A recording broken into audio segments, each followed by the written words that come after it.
Hello दोस्तों मैंने अभी अभी नेटफ्लिक्स पर क्लैक्स एकेडमी नाम की नई फिल्म हिंदी में देखकर कंप्लीट की है। 2 घंटे 9 मिनट मूवी की टोटल लेंथ है, लगभग 8-9 मिनट के यहाँ पर एंड क्रेडिट्स हैं। तो ओरिजिनली मूवी लगभग 2 घंटे की ही है एंड सीधे सीधे आते हैं स्टोरी पर। हालांकि स्टोरी के बारे में कहने के लिए मेरे पास कुछ भी नहीं है, आप लोगों को वो पढ़कर सुनाई देता हूँ जो नेटफ्लिक्स के ऑफिशियल पेज पर लिखा हुआ है। एक आम सी दिखने वाली लड़की के पिता गायब हो जाते हैं। ऐसे में वह मिस्टर क्लैक्स नाम के एक फन की टीचर द्वारा चलाई जा रही एक मैजिकल यूनिवर्सिटी में पढ़ने के निमंत्रण को स्वीकार करती है। एक लड़की है जिसका नाम अदा कॉन्ट्रेरी है, लेकिन हिंदी में उसको डब किया गया है अदा झंझट वाला। जी हाँ, ये कुछ नया सा था, अदा झंझट वाला।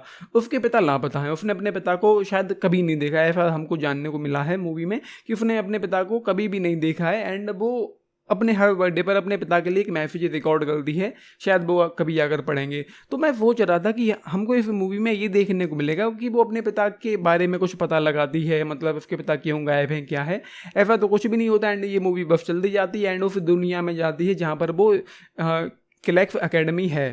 उस दुनिया में वो लड़की जाती जहाँ पर जो घास फूस है, जो पेड़ पौधे, वो सभी रेड कलर के हैं। एंड उसके अलावा यहाँ पर एक दूसरी साइड कुछ इंसानों जैसे देखने वाले भेड़िए हैं जिनको उस एकेडमी में जाना है। उनका कुछ बदले का कुछ हिसाब किताब है, वो खुद ही देख लेना।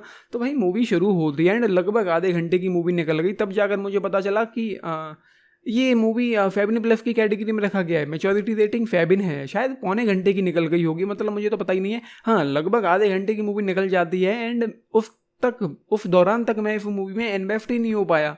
बिल्कुल भी कुछ भी इंगेजिंग नहीं है, कुछ भी इंटरेस्टिंग नहीं है एंड कुछ भी यहाँ पर ऐसा नहीं है जो अच्छा लगे देखने में, जो आपको मतलब किसी तरह से एक्साइट करके रख पाए। मतलब एक मैजिकल यूनिवर्सिटी है, कुछ फैंटेसी टाइप का यहाँ पर है, तो जिसमें एक एक्साइटमेंट होनी चाहिए, एक इंटेंसिटी होनी चाहिए, डेप्थ होनी चाहिए, फील होनी चाहिए। यहाँ तो राइटिंग ना अच्छी है, ना स्क्रीन प्ले अच्छा है, ना डायरेक्शन अच्छा है, मतलब कुछ भी अच्छा नहीं है। ले देकर सिर्फ यहाँ पर विजुअल्स अच्छे हैं जो देखने को मिलते हैं। यहाँ पर एक कैरेक्टर और है मैथ्यू, जो शुरुआत में तो मतलब जिसको देखकर मेरा दिमाग खराब हो रहा था कि मतलब वो खुद को पंछी कहता है, लेकिन वो है इंसानी वेशभूषा में। मतलब वो उसका शरीर है इंसानों की तरह बोलता है, बस मुंह पर थोड़े उसने अपोस्थेटिक वगैरह लगा रखे हैं, जो खुद को पंछी कहता है।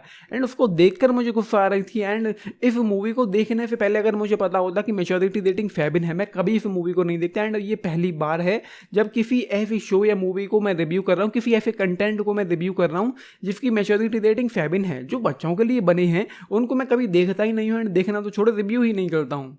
मतलब तो ये मेरी लीग से हटकर आज पहली बार मैंने गलती से ये मूवी देख ली जिसकी मैच्योरिटी रेटिंग 7 थी। एंड अब देख लिया है तो मैंने सोचा आप लोगों को एक टेक भी दे दूं। एंड IMDb रेटिंग भी मैंने मूवी खत्म होने से पहले ही देख ली थी, जो 4.4 ही थी शायद 10 में से। तो ये मूवी एक कचरे का ढेर है भाई, मुझे यहाँ पर कुछ भी पसंद नहीं आया। एंड यहाँ पर मतलब एंड होते होते भी मैंने सोचा था कि शायद हमको ये जानने को मिले कि उसके पिता के साथ मतलब क्या सिस्टम है, क्यों गायब हैं, क्या है क्या नहीं है। तो हो सकता है कि मूवी के एंड में जाकर वो पता चले, लेकिन कुछ भी पता नहीं चल रहा है। एंड यहाँ पर एक कैरेक्टर की मौत होती है, जैसे कि टाइटैनिक का जैक डूब गया था उस समंदर में, ऐसे एक कैरेक्टर और था जो डूब गया था। एंड उसके लिए घंटा फर्क नहीं पड़ता कि क्या था क्यों था कैसे तक ये इस मूवी में है। तो भाई मुझे यहाँ पर ऑनेस्टली स्पीकिंग कुछ भी पसंद नहीं आया है। 2 घंटे की मूवी निहायत ही बकवास है, पूरी तरह से बोरिंग है, बहुत ज़्यादा फ्लू है, पूरी तरह से ख़राब है। स्क्रीन प्ले और डायरेक्शन का तो कोई अता पता ही नहीं है, मतलब जितनी खराब हो सकती है उतनी खराब ये मूवी है। फिर भी विजुअल्स को ध्यान में रखते हुए आधा स्टार इस मूवी के लिए, वरना तो मैं इसको 0 देने वाला था आउट ऑफ 5।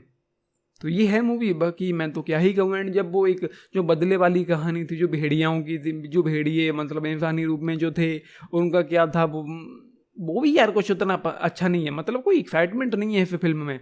तो जब आधा स्टार इस मूवी के लिए उसके विजुअल्स को ध्यान में रखते हुए, विजुअल्स काफ़ी अच्छे देखने को मिले, लेकिन जो किरदार हैं यहाँ पर वो बिल्कुल भी लाइकेबल मुझे नहीं लगे। वो जो लड़की थी अदा कॉन्ट्रेरी, वो थोड़ी बहुत ठीक लगती, लेकिन उसके अलावा जितने भी सपोर्टिंग कैरेक्टर्स हैं, जितने भी जो एक्टर्स हैं, कास्टिंग है, एक भी मुझे लाइकेबल नहीं लगा। मतलब किसी में भी इन्वेस्ट ही नहीं हो पाया, मतलब 0 इस मूवी के लिए। बस जैसा कि मैंने कहा विजुअल्स की वजह से आधा स्टार, क्योंकि विजुअल्स देखने में अच्छे लगते हैं। तो ये है मूवी भाई, मैं तो यही कहूँगा कि दिमाग स्विच ऑफ कर देना इस मूवी को देखने से पहले, एंड देखना ही मत।